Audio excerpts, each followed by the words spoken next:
Assalamualaikum warahmatullahi wabarakatuh. Perkenalkan, nama saya Adi Arfian dengan nomor NPM 2441230. Saya dari Prodi Akuntansi.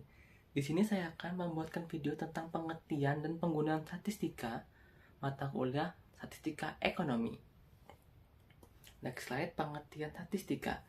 Statistika adalah cabang ilmu yang mempelajari cara mengumpulkan, menyajikan, menganalisis, dan menginterpretasikan data untuk mengambil kesimpulan atau membuat keputusan.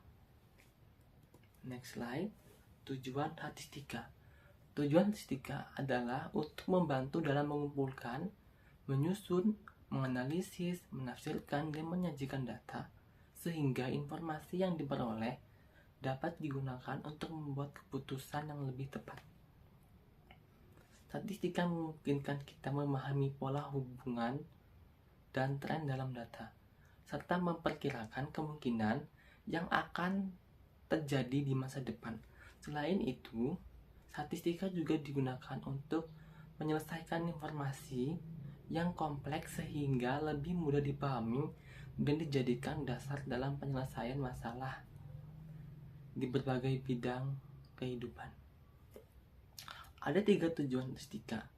Yang pertama, yaitu mengetahui apakah data homogen atau heterogen. Yang kedua, membandingkan sebaran dua kelompok data. Yang ketiga, menyempurnakan analisis selain hanya melihat nilai rata-rata. Ada 2 jenis data dalam statistika. Yang pertama, kualitatif dan kuantitatif. Kualitatif tidak bisa diangkakan, kuantitatif bisa diangkakan. Ada 2 jenis sumber data.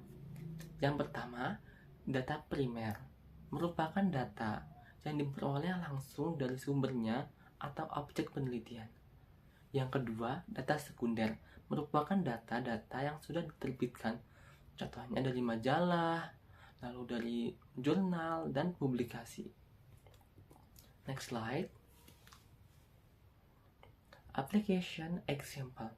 Statistics play a very important role in the world of the academia, especially in the supporting academic activities, research, and data-driven decision making in various major but ethics, scientists, and social humanitarians.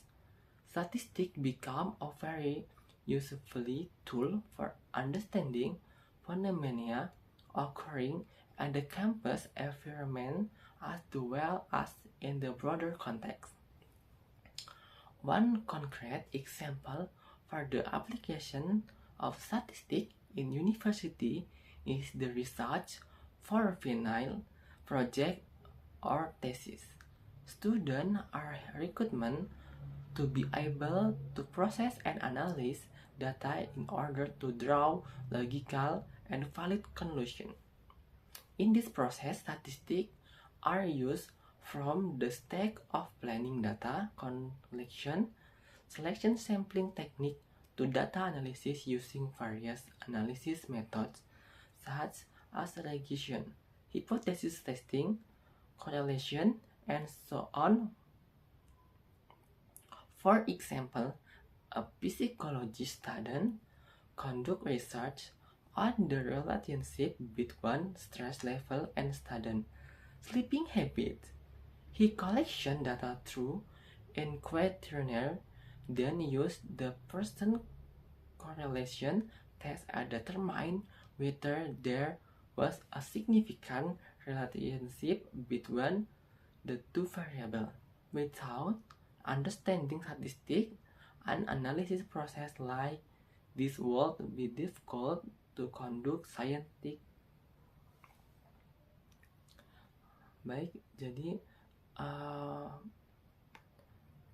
kesimpulan dari tujuan statistika adalah statistika merupakan cabang ilmu yang memegang peranan penting dalam berbagai bidang kehidupan, mulai dari ilmu pengetahuan, ekonomi, dan pendidikan.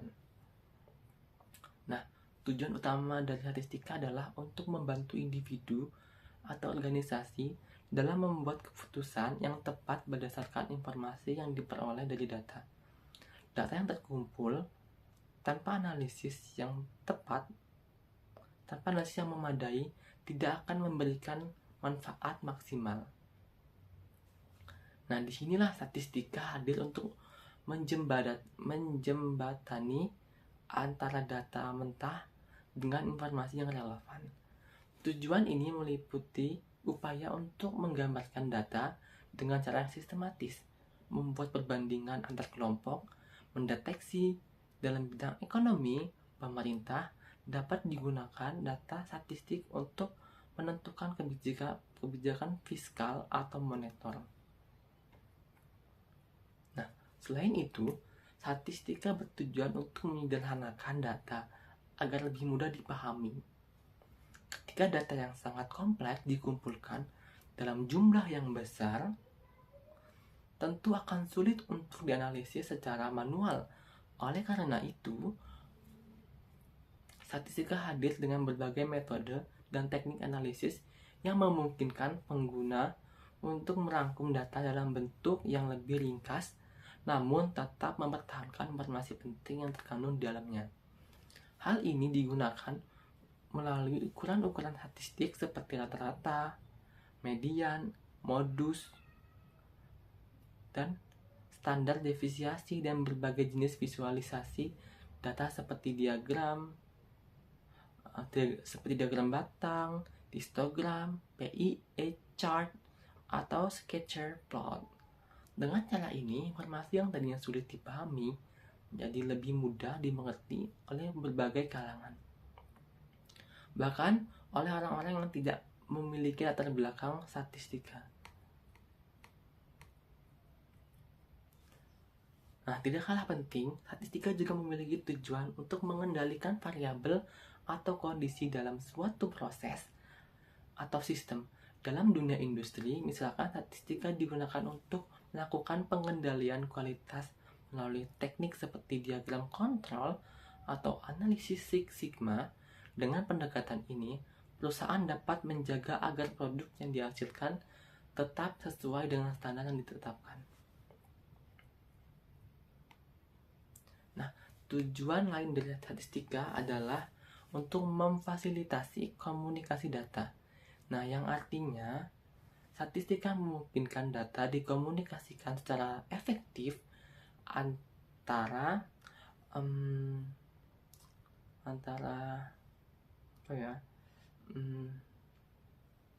pihak yang satu dengan pihak yang lainnya. Misalkan saya memiliki satu contoh. Misalkan seorang peneliti perlu menyampaikan hasil penelitiannya kepada pembuat kebijakan, atau seorang analisis data perlu menjelaskan laporan keuangan kepada manajemen perusahaan. Dalam situasi ini, semacam ini, data harus disampaikan secara jelas, ringkas, dan akurat agar dapat dipahami dan digunakan dengan tepat. Statistika menyediakan alat-alat seperti grafik, tabel, dan laporan interpretif yang memudahkan proses komunikasi ini. Dan dengan demikian, pengambilan keputusan tidak hanya didasarkan pada intuisi, melainkan pada pemahaman yang terstruktur dan berbasis bukti. Baik, next slide. Penerapan di bidang ekonomi sosial. Nah, statistika ini juga bisa diterapkan di bidang ekonomi sosial ya. Di bidang ilmu ekonomi sosial, mahasiswa sering digunakan statistika untuk menganalisis data seperti hasil survei.